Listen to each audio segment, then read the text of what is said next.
Hey guys, I'm Simone and welcome to Mama Says. Today we have a super interactive video for you guys. We are shooting with moms from across the country.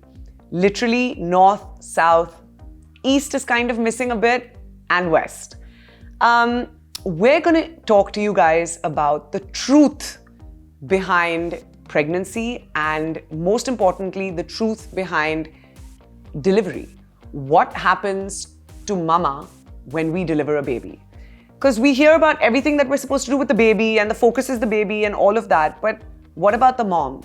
The mom goes through so much in those 9 months, and then postpartum is not easy at all. So we're here to share our real life stories with you, and we hope you enjoy the ride. So we have a bunch of questions that all the mommy bloggers from across the country are going to answer. Let's start with the first question. The first question that we asked everyone is, was the pregnancy planned or unplanned? In my case, Zephyr was a planned baby and Serena was not a planned baby. Zephyr, we planned and we're really, really grateful that it happened in pretty much the first shot. And then when Zephyr was 11 months old, I found out I was pregnant again. I died. So honestly, my reaction to both my finding out that I was pregnant both the times was very different. The first time I was like, oh yay, we did this. The second time I was like, are you kidding me? It was totally unexpected and unplanned pregnancy. I remember that we've been trying since 6 years, but this time it was totally unplanned. I was so happy, and so my husband was.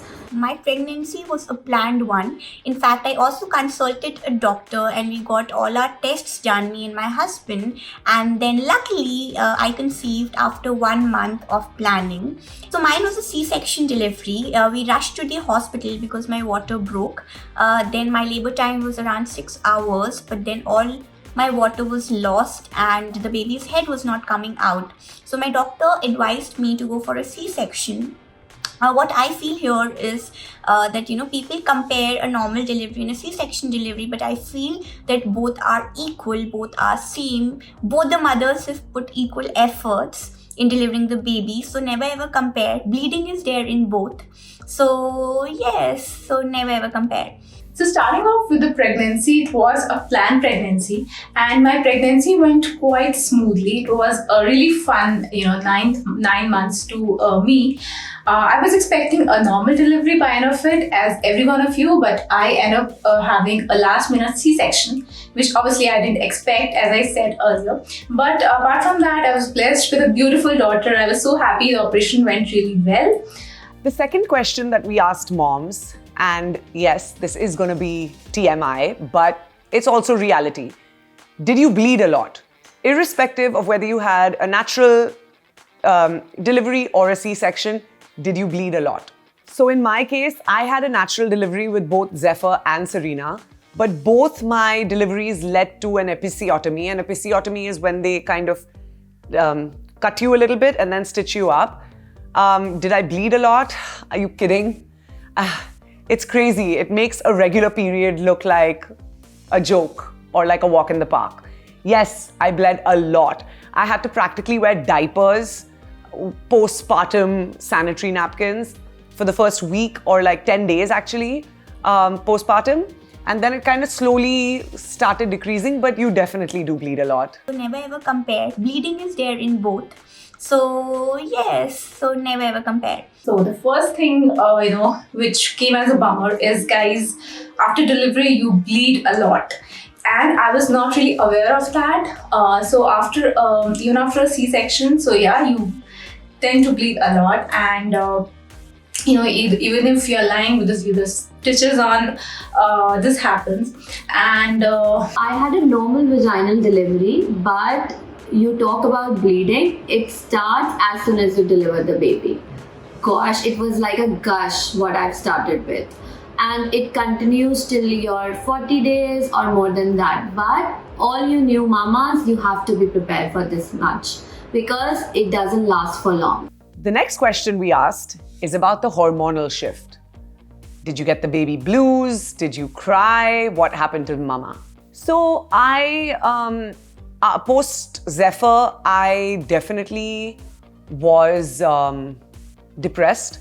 But that depression was not due to anything to do with my pregnancy. I lost my dog, who is like practically my first child.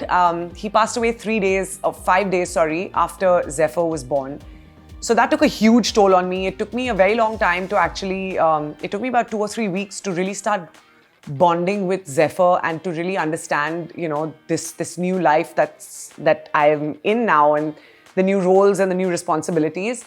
But it didn't happen instantaneously because my mind was just on the fact that my dog was unwell. That was my story with Zephyr. With Serena, I did not experience any postpartum blues, and I'm really grateful about that. And I really feel that the reason I didn't experience postpartum blues is one, because I got myself so aware on the hormonal shift that does happen, because it's real. I mean, just because I didn't have postpartum blues doesn't mean that I didn't feel sad or any of those things. It's very normal. Your hormones are crashing, they're coming down. There's so many changes that's happening. But as long as you don't get yourself like into a zone and understand that this too shall pass, you're going to be fine. So now let's talk about baby blues. Yes, baby blues did happen in my case. Luckily, it didn't turn into postpartum depression. So I used to feel sad. So this usually happens after 2 to 3 days. I started feeling sad. I started crying. Suddenly, there were mood swings. And I feel that this usually happens because first, your life changes. Secondly, there are sleeping issues. So there is nothing like a proper sleep post-delivery. And third, you cannot make decisions. You are a little scared, nervous, and you're new. During your first pregnancy, it's an experience. You get to experience new things, and making certain decisions can be a little tough. And it just changes your mood, and the baby blues happen. So yeah. Being a first time mom, I wasn't prepared at all about the post-baby blues. Though I have been told that I have to limit my food, my movements, but not that much. It was entirely a different life. Baby blues and the signs of depression in moms, because obviously you're in so much, your body is going through so much, and then you're not properly sleeping, and then there are relatives who are, saying different kind of things to you about your baby, how to handle your baby. So everything, is kind of it's kind of a mess for, first 3 months for especially a new mother. And it went on the same with me. I remember that I used to, hug my tiny one and I cry for hours just because, I don't have a slightest idea how my life has changed now. So the life of a single to a mom, the transition is really big, guys. I always cry that, my freedom is gone now. What have I done? The next question we asked is, did you compare yourself to other moms who were pregnant around you, or through, to previous pregnancies, did you compare yourself to anyone? So, again, when I was the first time mom, when I was pregnant for the first time with Zephyr, I didn't compare myself to anyone, but I was blown away with the fact that some moms just weren't gaining weight. And, I gained 29 kilos. How am I not supposed to compare myself, right, at that point? Did that stop me from eating? No, I just continued to eat because I had another side of the spectrum that was telling me, oh, just enjoy it. This phase won't come again. This is the time to spoil yourself. Don't listen to those people. What I advise to all new moms is that trust your instincts. Every pregnancy is different, every mother is different, every post-delivery journey is different, every baby is different. So do not compare your journey with others. Yes, I do not say that do not listen to anybody, listen to them.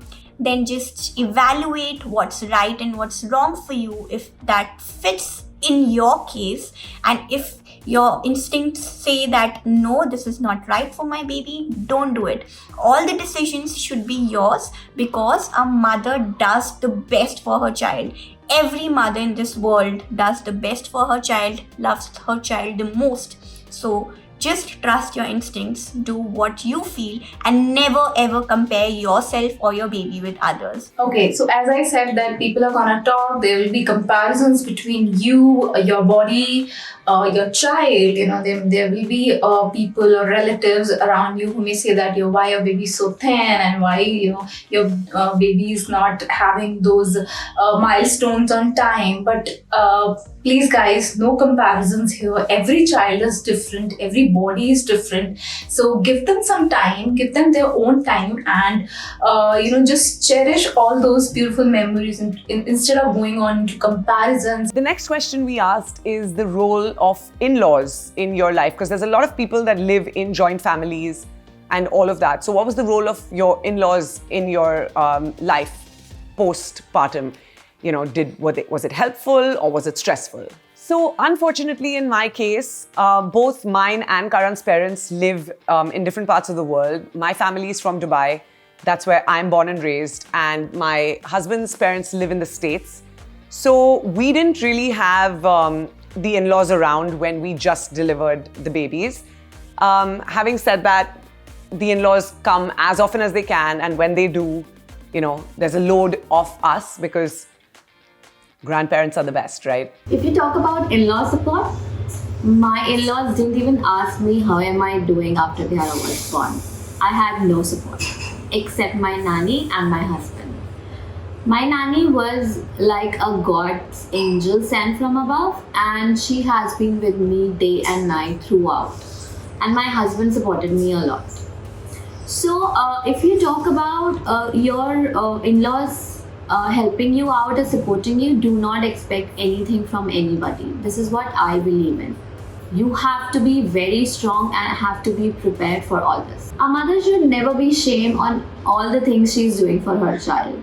It's her way of bringing up her child the way she wanted. People around you will force you for so many things, but you should be strong enough on the decisions you are taking for your kid.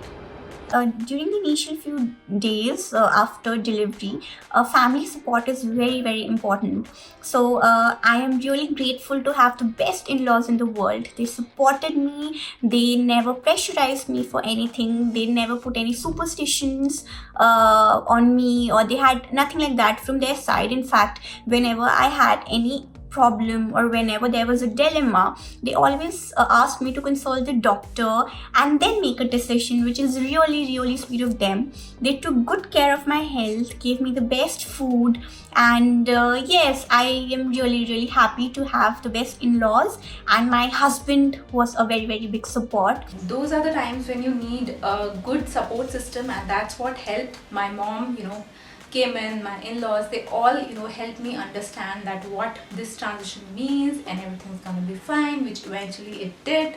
So these are couple of very fragile months just post delivery, which you have to take care. And if you're feeling if you're having any of such negative thoughts, or if you're not really happy with what you're doing, please speak up. And please, this is completely fine, because so much has been changing in you physically and mentally, so it's completely fine.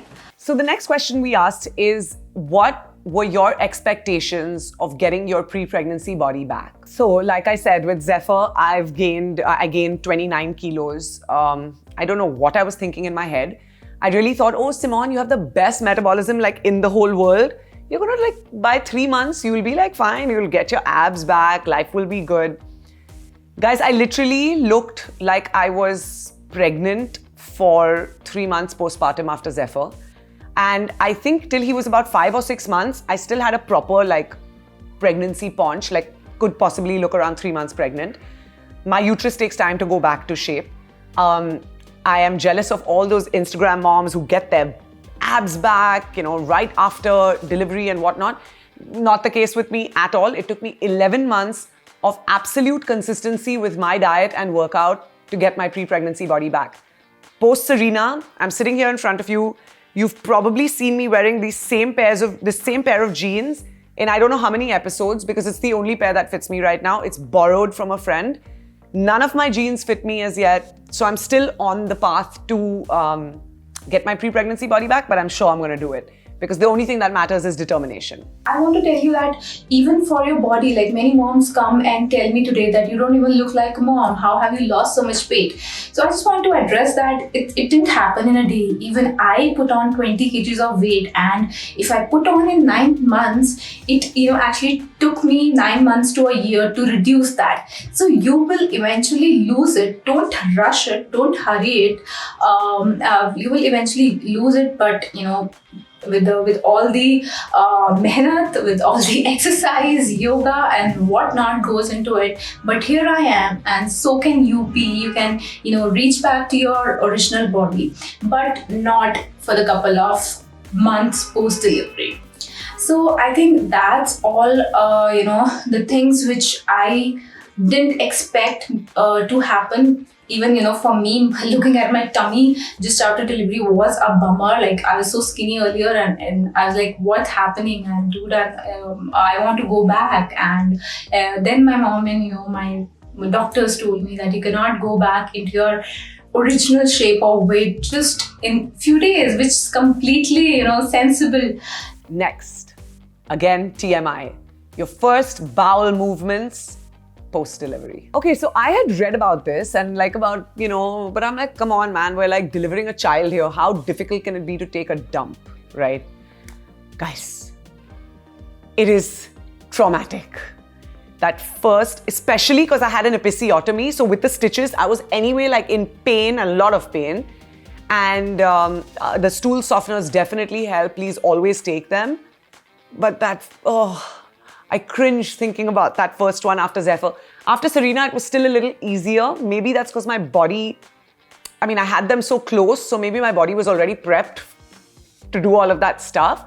But, oh God, the first one after Zephyr, I don't think I'll ever forget it. Something which most people don't tell you, which someone never tell you about, what happens post-delivery. It's the bowel movement. So the first bowel movement that you're gonna have after the delivery, and especially if you have stitches, is really difficult, guys. So please make sure to expect that and, go a little slow on it. Getting sleep in the first few weeks postpartum was the next question we asked the girls. So I feel like getting sleep in the initial, I would say for the first 3 weeks, is not going to happen. Because your body is getting used to lactating.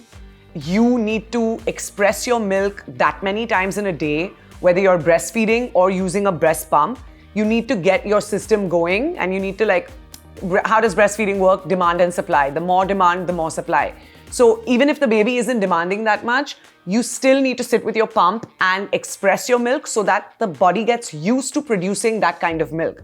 Because even though in the beginning the baby's taking just a little bit of milk, before you know it, they're going to move to that much and that much and that much, and your body needs to be able to supply that much.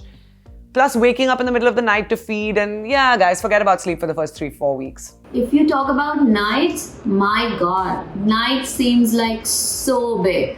I used to cry. Since Ziara was an exclusive breastfeed baby, I used to feed her, and the stitches down there used to pain a lot.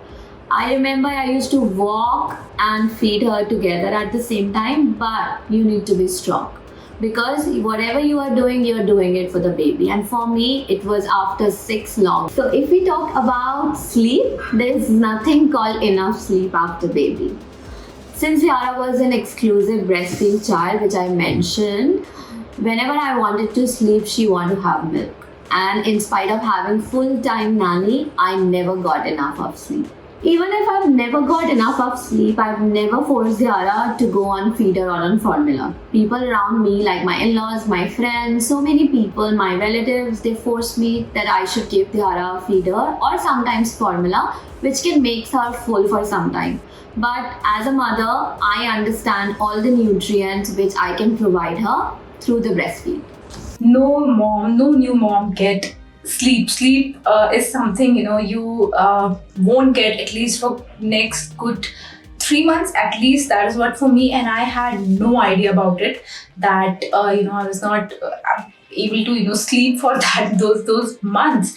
But whatever it is, like I had stitches on me, and my children generally in the first couple of months are not aware of the day and night difference. So that is why they keep on waking up a lot in the night for the feeds, for this, that. So yeah, that's something.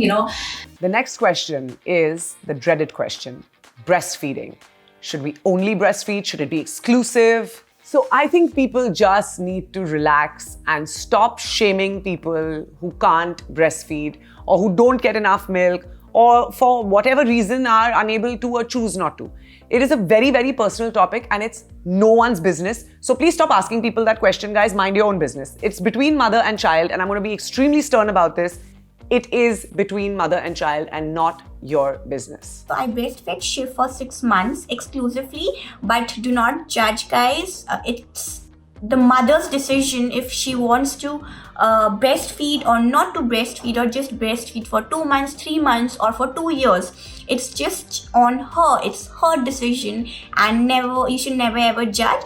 For me, breastfeeding has played a very, very crucial role in losing weight. So yes, one major question that I'm asked from people is how to lose weight post-delivery. What I answer them is, do not hurry, guys. Just concentrate on your diet, exercise after consulting your doctor. So what I did was I eliminated sugar completely from my diet. And second, I started basic stretching at home after 4 months. So these things really worked for me. And after 6 months, and breastfeeding, of course. So I would say I lost 50% of my weight just because of breastfeeding and genetics, obviously. So yeah, do not hurry, guys. You have 1 full year to lose that weight. It's okay. When I delivered, I think everyone expected me to breastfeed even while lying on the bed with the stitches the very next moment I delivered, which actually is not really possible. So I want to say that don't come under any pressure.